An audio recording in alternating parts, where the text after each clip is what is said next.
تین دوستوں نے جن کی شادی نہیں ہو رہی تھی ملک کے بادشاہ کو درخواست پیش کی کہ ان کی شادی کروا دی جائے۔ بادشاہ نے تینوں کو بلا لیا اور کہا کہ میں تمہاری شادی کروا دیتا ہوں، لیکن ایک شرط ہوگی، تم لوگوں کو ایک آزمائش سے گزرنا پڑے گا۔ جو کامیاب ہو گیا اس کی شادی ایک خوبصورت لڑکی سے کروا دی جائے گی، اور جو ناکام ہوا اس کی شادی بدصورت لڑکی سے ہوگی۔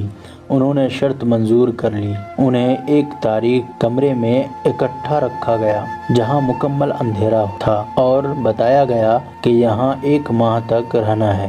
یہیں سب کچھ کھانا پینا، سونا جاگنا ہوگا، اور کمرے میں جگہ جگہ پاپر رکھے گئے ہیں، ان سے بچنا ہے کہ پاؤں کے نیچے نہ آ جائے۔ جس کا پاؤں پاپر پر آ گیا اس کی شادی بدصورت لڑکی سے کر دی جائے گی۔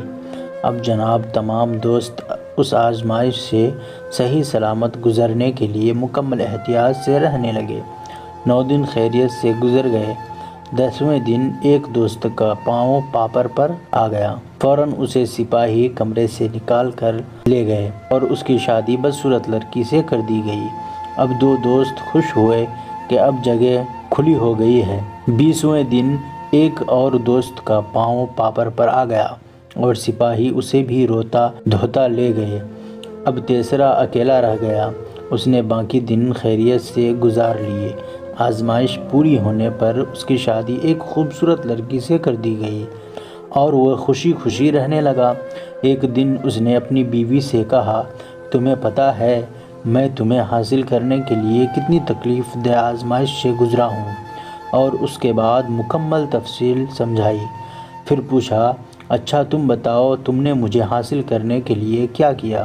بیوی نے ٹھنڈی سانس بھری اور کہا، ہم بھی 3 سہیلیاں ایک کمرے میں بند تھیں، پھر ایک دن میرا پاؤں پاپر پر آ گیا۔